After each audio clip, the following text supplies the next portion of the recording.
Hi, this is Amanda. And this is Jen. And you're listening to Just This, a podcast that explores everything around being and becoming a mother or parent. We're excited to have you join us as we dive into the practical details as well as the unseen energetics on topics that span from preconception to years after birth.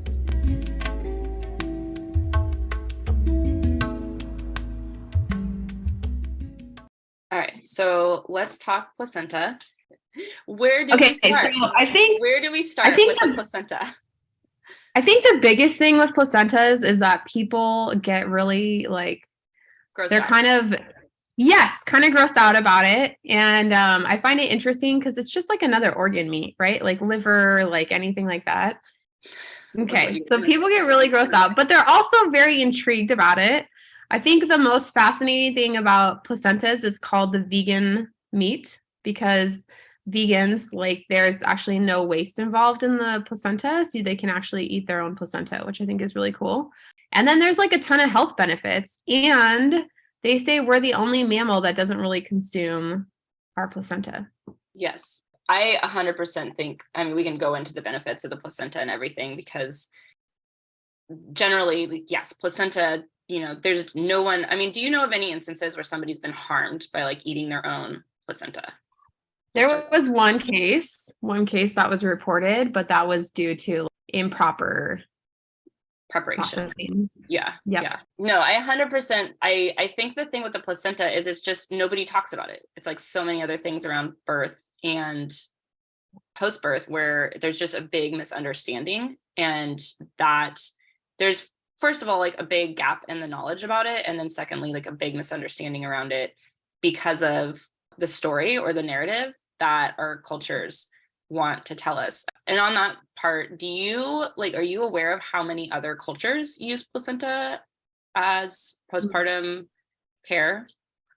I think that, obviously, my background's in Chinese medicine, and they use placenta. It is literally an herb in our pharmacology. So, typically when you're talking those type of herbs, there is human placenta, but then they might be using pig placenta or things like that as a herb. And then in other cultures, I'm not really sure how many of them consume it, but definitely there's some form of ceremony or burying or something like that. Yeah. The craziest thing I have to say that I just saw at this last birth I was at, this dad chewed the cord off to separate the placenta from the baby, literally bit it. Have you ever seen that? No. Was there a reasoning or some part of the process of why he did that? Was it? I don't remember. I'll have to ask him. I was just so shocked. I've never seen anybody chomp the cord of the placenta. Did it just easily come off, or did he have to gnaw on it for a while? It was interesting. I don't know if you ever remember, but it's actually kind of hard because it's so the rubbery, so gelatinous, right? Yeah. And rubbery. I forget what they're called, what it's called, the term for it. But so I actually thought him biting it seemed a lot easier than actually cutting it. Interesting. It was very interesting. He just chomped into it and kind of tore it like a piece of meat.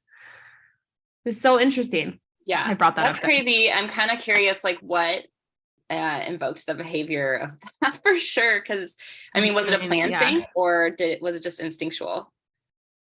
It was planned. And they were they had a Navajo Indian, maybe not Navajo, but a background.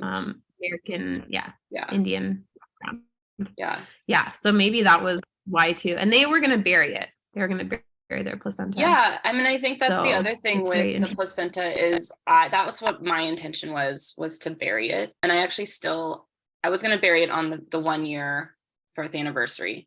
And I didn't, and I still have it, but I'm kind of stoked because my daughter's old enough now that I'm kind of want to include her in the process. And my big thing is I wanted to bury it somewhere where I know I can return to. And I just where I'm at right now, I don't know what the future, of it is here, but I think it'd be fine to do it here. I'm sure. What are your thoughts on the burying versus eating? Because if you're burying, you're not getting the benefits of consuming. So if somebody wants to do both, do you recommend just cutting it in half? And what are your thoughts on that? Yeah, I think you could cut it in half. You could take pieces of it. We've like cut up like pieces of the placenta and like put it in ice cube trays so that they could put it in smoothies. And you don't need like huge chunks to do that. So yeah, or you could do half of it. I mean, I think I'm always supportive of what people want to do. I consumed mine and I'm kind of bummed I didn't bury it now. Did you consume it raw? Post-birth, like immediately post-birth, they made me a smoothie with the raw placenta in it. And then I actually processed it too. So let's talk about the spectrum of things, because I honestly think for most people, I'm just going to go out on a limb, like the majority of people in our society, the raw and like even like the frozen placenta parts is really, really hard for them to even like mentally digest the idea of eating like their raw placenta. So like just for the spectrum of a lot of people out there, as like I was saying before we started recording, I meet people all the time who are having hospital births who have no idea when I even say I can, like if you want, I do placenta encapsulation or I process your placenta, they have no idea what that even means. Like they have no idea that they even have the option of keeping their placenta after birth. And this is a huge thing. Like hospitals won't tell you, you have the option to take this home. And unless someone generally states this if they're having a hospital birth, they're just going to toss your placenta in the trash. Like they won't even ask you, right? But let's give people like the spectrum of what they can do with consuming placenta. What are the different ways you've seen people consume it? Like we can talk about like everything from like the encapsulation to the broth to like, what are all the ways? Yeah. Okay. So since we talked about the smoothie, that's just like purely, you get the placenta, cut it up, and then you're putting it into ice cube trays and then filling it with ice. And then once it's full, you would add that to a smoothie. Usually, I mean, smoothies have so much like bananas and apples, like you're not even tasting it. It's also been used in home birth midwifery where they would cut off a piece of the placenta, put it in the mouth to stop bleeding. That's like really raw. And then you're going to go into processing it at that point. So that would mean either steaming it first or taking the placenta. What's the whole mouth to stop bleeding thing? Hold on. So they would cut off a piece of the placenta and put it in the mouth. Yeah. And that makes just like that helps their body stop. That helps the bleeding from the womb. That's crazy. Do you know about, I did not know that. That's cool. Do you know why? Yeah. So, I mean, the whole point, there's hormones in the placenta, right? This is really old school midwifery. Nowadays, we have Western medicine. So they're going to be given like Pitocin and other drugs to help them stop bleeding. But we go back, 100 years even, they didn't have access to that necessarily. So this is the stuff that they were trying to use. One of them was placenta. And your gums are very absorbent. So the placenta will also be absorbed through the gums, and then it's supposed to help stop bleeding because of the hormones in the placenta. That's my understanding of it. Yeah. I've personally never tried it, but I've heard people like when they're desperate and like at home births and there's like Pitocin's not working, nothing's stopping the bleeding, they'll give it a try. So it's basically used in a scenario where there's excess bleeding, where the bleeding isn't stopping on its own. And then they're like, hey, like we need to, interesting. Yeah. Okay. Continue on with how the different ways of processing, consuming. So then you could just take the placenta and put it right into a dehydrator, which, you're aware of because you do placenta encapsulation. Well, you clean it. And then you clean it first, right? You do clean it. That's right. You want to talk about that? Yeah, I mean, I guess I could. I'm fortunate enough to have been a mentee of Jen here. And honestly, my respect for the placenta, having done this now, it's become such a beautiful and fascinating thing. I think there's just so much mystery around the placenta, right? There's so much mystery and unknown. When we're processing it for dehydration, yeah, you rinse it and you cut off the membrane. Yeah, the membrane that's wrapped around the placenta and the baby. You'll cut the membrane off, but eventually dehydrate that part too. But you do clean out some of the blood clots and make sure that there's nothing on there that you wouldn't want to consume. Not that there would be anything. I don't know if you've ever encountered, because you've done a lot more, anything else that you would probably want to make sure was removed. Like sometimes there's like meconium staining the poop, in case you're not aware, like the poop of the baby. Yeah. Sometimes that's on membranes, and actually I've seen it on placenta before too. On those cases, like I really clean the placenta and I definitely toss the membranes at that point because you just don't want to be consuming poo. But otherwise, the other thing that's interesting that I find on placentas, and you might too in the future, is calcium deposits, which is really common. Yep. And the card. And that's typically from consuming Tums. Interesting. Yeah. Do you remove those parts, or I've seen pictures of ones with those on them. Yeah, usually I don't. I mean, usually it's not so bad. It's interesting to look at because you could tell that when people have that much calcium from Tums alone, how that's affecting the placenta in the long run. Which, especially like, interesting fact is if it's affecting the placenta in that way, it's definitely affecting other parts of your body that we just don't see ever look at. Exactly.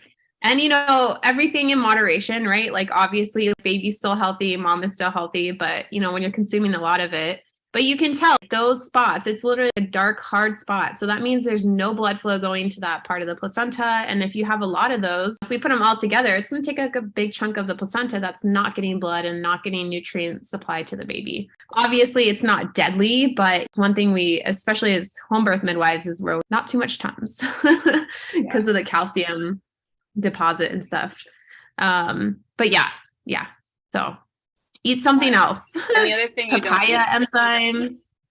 The other thing you don't consume is the umbilical cord. We cut the umbilical cord, we'll dehydrate it, and hopefully a cool little shape or circle or heart, but that part's not being consumed by the parent. So yeah, you want to continue with how the dehydration goes after. Yeah. And just to pause for a minute, I guess supposedly in the past they used to have babies like as a chew toy, chew on their cord when they got older. So they literally like a teething ring.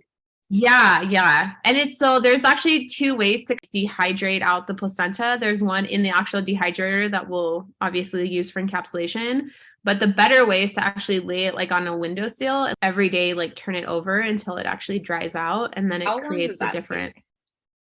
I haven't done it because you have to be there regularly to like turn it because because it's wet, so it's got to slowly dry over time. I imagine at least 2 or 3 weeks. Yeah, I was gonna say it'd probably take like a month at least. But the other thing with that is you probably have to make sure that nothing is gonna land on it, contaminate it. You know, it's in a very safe space kind of thing. Exactly. No cats. Exactly. Yeah, so generally for encapsulation, in case people don't know, encapsulation is literally like making it into a capsule, like a supplement capsule. You'll clean it, you'll take a lot of pictures, do some placenta prints, which are so beautiful to have. You'll detach the umbilical cord and then dehydrate it before basically grinding it down into a powder, which you put into capsules. So anything else you want to say about that way of consuming placenta? No, I mean, I think that's it. I think the main thing, it all depends on what capsules you're having. There's like vegan capsules, gelatin capsules. Let's talk about the fact, Sarah, you can cook it before you dehydrate it. And that's you can steam it. And that's very popular. Talk about the difference between choosing to steam it and choosing to go from raw to dehydration. So choosing raw, steam, dehydrate versus raw, dehydrate. I get asked that a lot, like what's the difference between raw and steamed placenta? I think that ultimately I actually took mine, I did half raw, half steamed. I felt when I took the raw placenta, it was just a little bit stronger in its effects, like a little bit more energy, and the steamed came on a little bit smoother in essence. But from like a Chinese medical perspective, they don't like anything really raw because they believe that the stomach should heat everything up like a pot of soup, right? So it wants to be able to digest, and the best way to do that is to keep it warm. So when we add raw like ingredients to it, it actually cools down that kind of heating mechanism. And especially postpartum, because you've lost so much blood, because you've been like giving pretty much so much to this child to like build them and make them and create them. They really want to like nourish mom to the best ability. So they're not really into the raw. So they will typically steam the placenta for those reasons. And then typically, like for me, I actually use warming herbs in the steaming process, like ginger and things. Sometimes jalapeno been used, just anything to like warm up, create like more heat for when they consume it. And then what happens during that is it actually shrinks it. So generally you'll get less pills for the steamed version than you would raw, right? It's like steaming spinach. I think spinach is like a great example. Like put a whole bag of raw spinach in the, pot and it like squishes down to like this much. But then after that, the processing's exactly the same. Like after you do that, you're going to cool down the placenta because it's extremely hot, and then you'll cut it into pieces and then dehydrate it. It softens it, even from the energetic standpoint of what you feel. Like, so you had compared it to before, like the difference of like a latte versus a shot of espresso, as far as like the latte is a little softened and the way the energy is delivered is like how the raw versus the steamed you had mentioned too. Exactly. Like softens the taste, softens the maybe how you receive the energy in all those ways. So the first part of digestion is actually the cooking process, right? Like the smelling and the cooking and stuff like that. So technically, by steaming the placenta, we've already like helped you to start processing and digesting what you're trying to get. Does that make sense? Yeah. Some people, I'm curious what you would say to this, because I've had people say to me like, well, don't you lose all the nutrients and hormones by steaming it and dehydrating it so much? I mean, at that point, is there anything left, right? What is your response to that? I think that's the same as like cooking, right? Like it's all like if I ate a raw carrot and I steamed a raw carrot, how much nutritional value am I getting on both of those? I think that's up for debate. I don't have any science research on it. Unfortunately, there's no big, there's not a lot of money in selling placentas to like do a ton of research, how people feel the effects of it, I think that, steaming, like I think it's good. I mean, and that's the other thing. So actually, which I forgot to talk about, is that after I steam it, I also take that broth and I actually give it to the client. Yeah. And so they're actually drinking the broth as well. So anything that's really being lost, if they drink the broth, then they're going to get some of those nutrients back as well.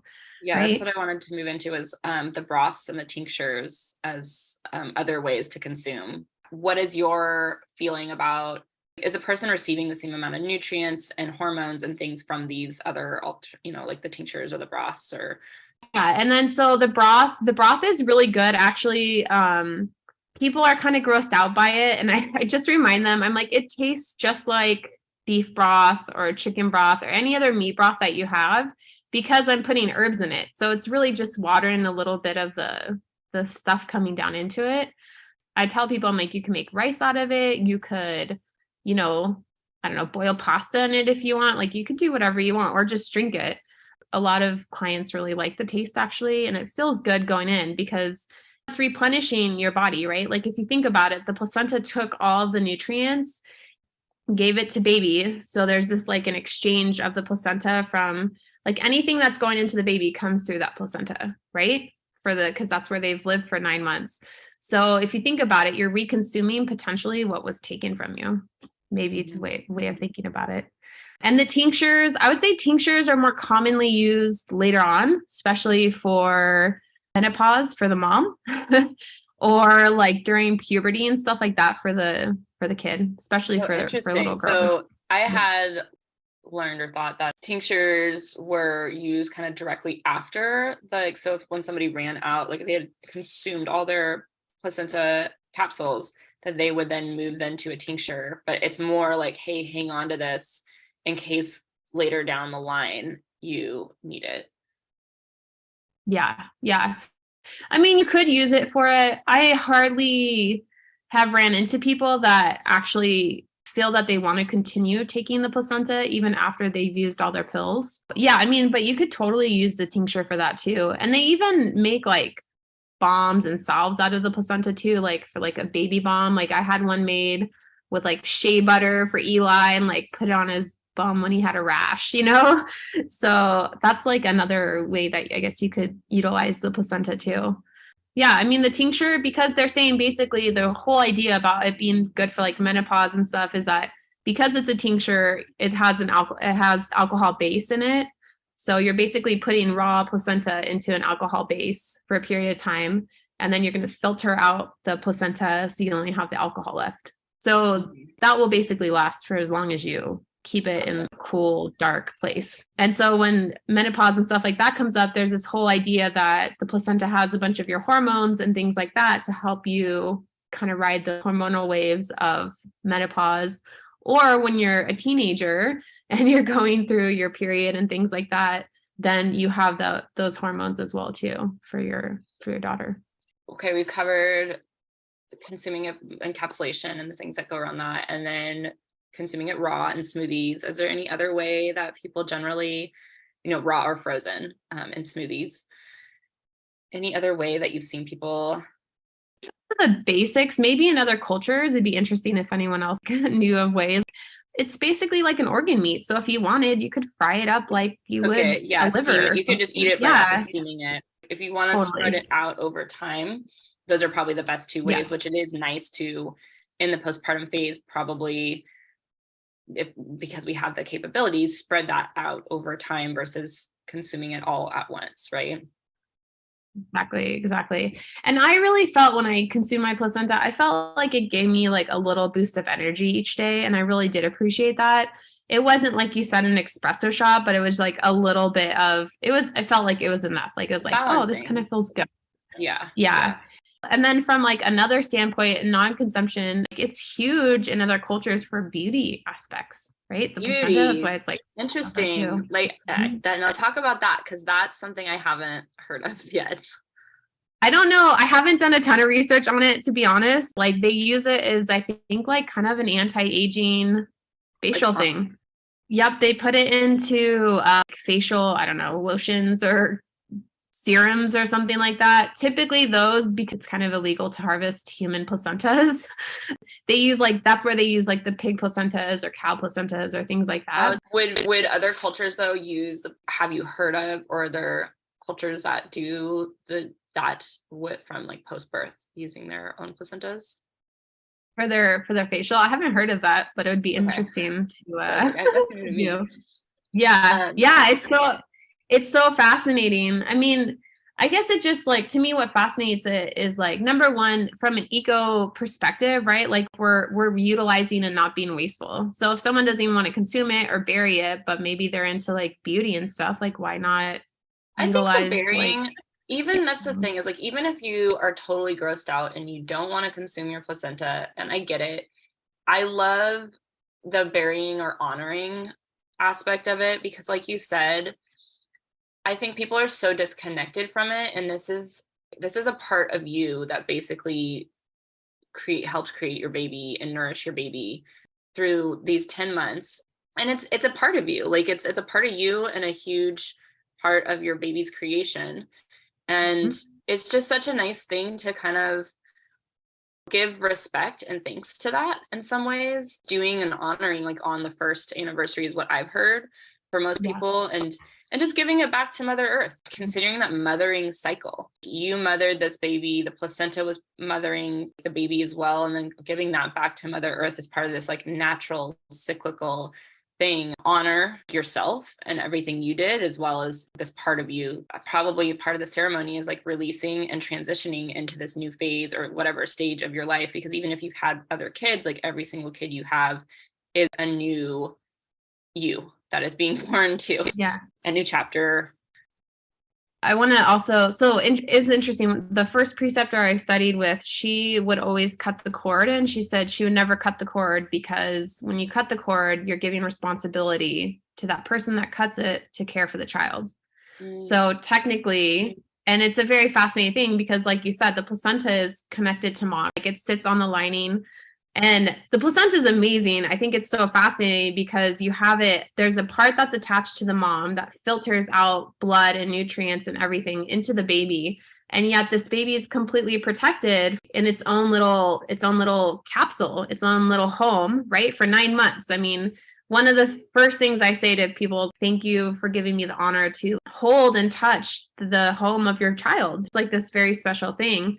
But what amazes me about the placenta is how things are translated through the placenta and this like wall. Like if you think about it, the mother's blood and baby's blood never even mix. There's kind of almost in the pictures of textbooks, kind of little like matrix-like area where things kind of hang out and get filtered and determined whether or not it's going to go into the actual placenta. But mother's blood should not be touching the placental blood. The blood is just generated and created from the nutrients, right? And the process of growing. So here's a great way of putting it. Sometimes we have to check the baby's blood to see if they're negative or positive based on mom being negative. And the way that we can actually do that is by taking blood from the veins of the placenta. Because the placenta, like, it looks like a tree of life, right? The fetal side looks like a tree of life.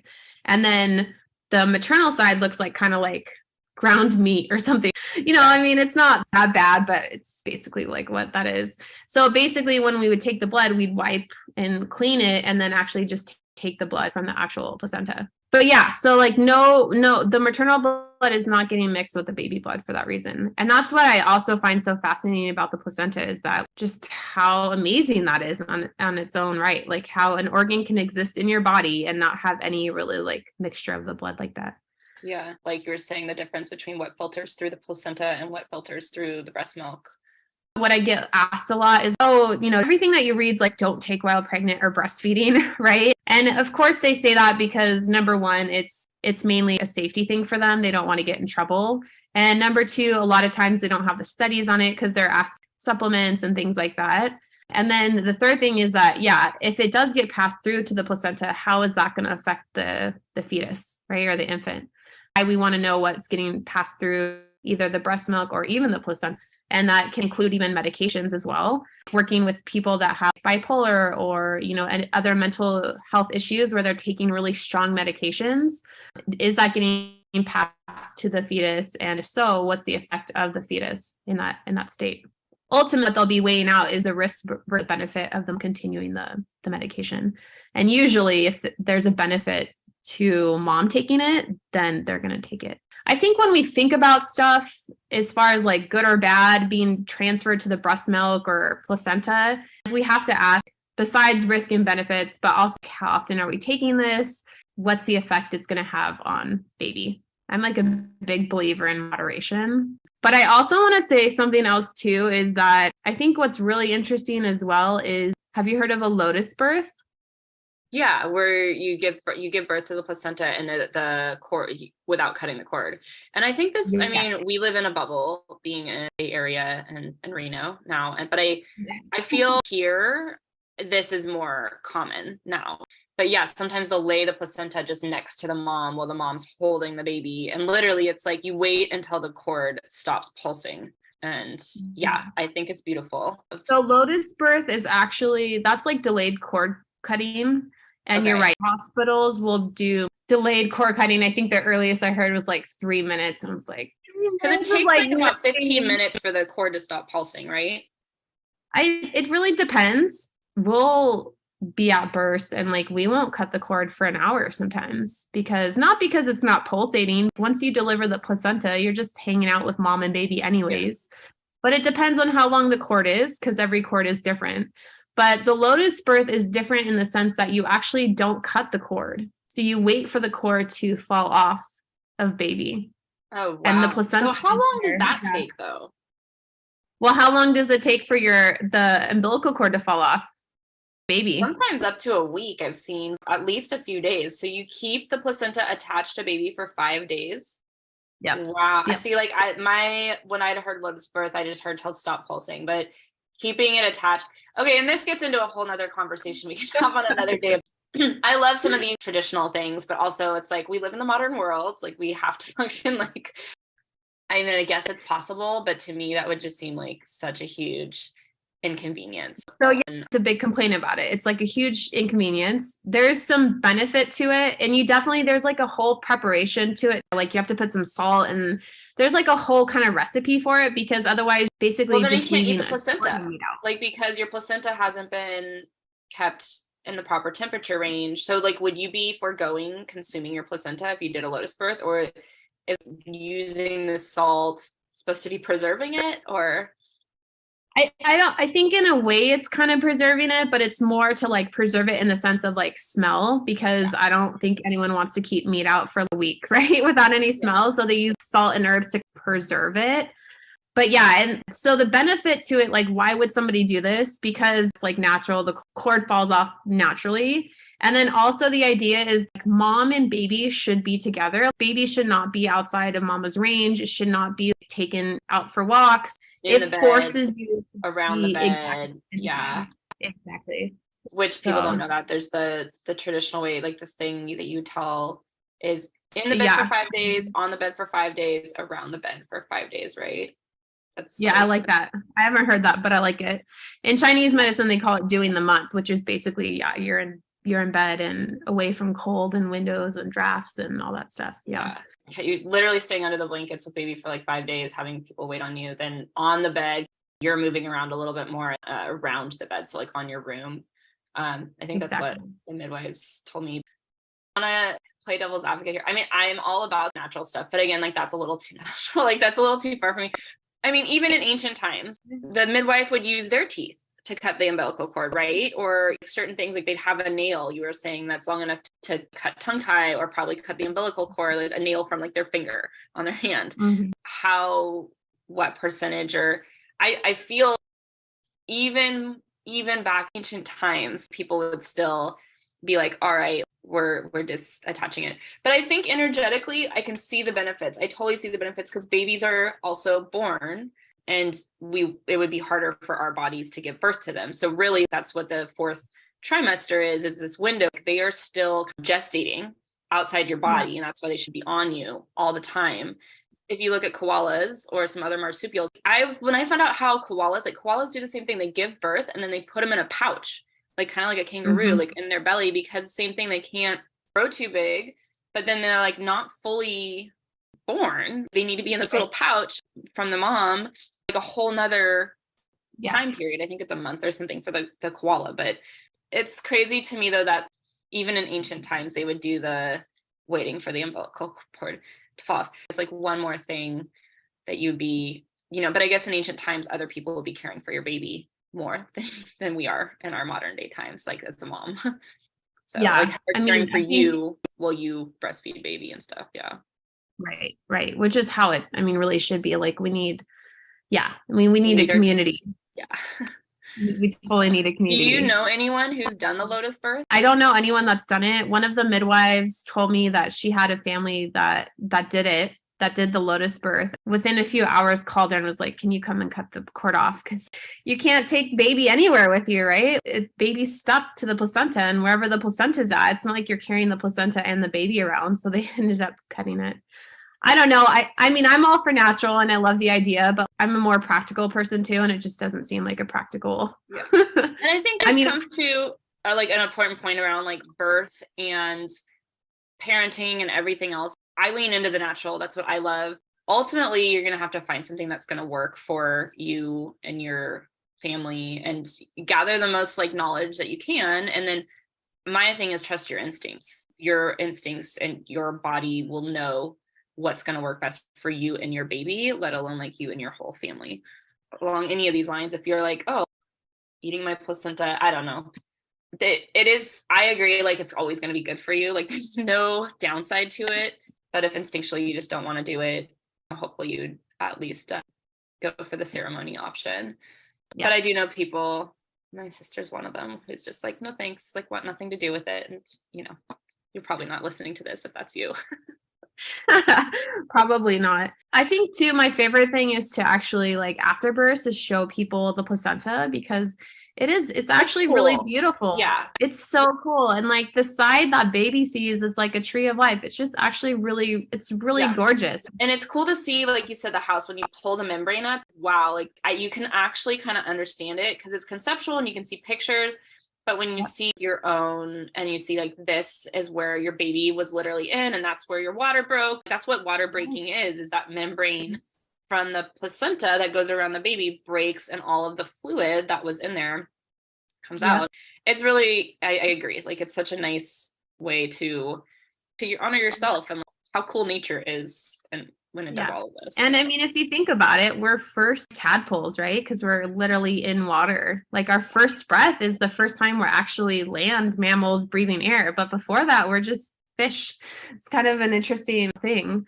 But yeah, I'm with you on the placenta, and we'll definitely read this book. And I think one question that we get a lot with placenta infections, obviously, like there's certain times that you really don't want to encapsulate your placenta and consume it, but most of the time it's generally pretty safe. The thing is too, because whoever is going to be encapsulating your placenta is going to be looking at it thoroughly and cleaning it.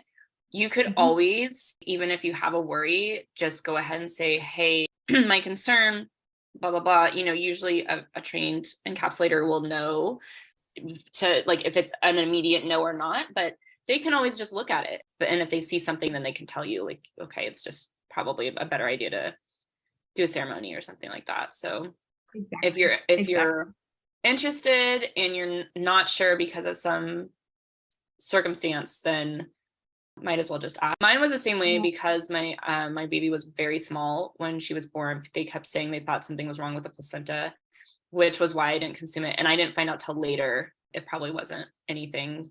There probably wasn't any issue with it. But I did take it home. I have it. I'm ready for my ceremony. When my daughter turns 5, that'll be the ceremony. Is that, aw. So I mean, now that she's old enough to actually like understand, I think it's going to be really cool to explain to her, this is what this is. And I don't know, like kind of keep her as part of the process of part of the magic. Yeah.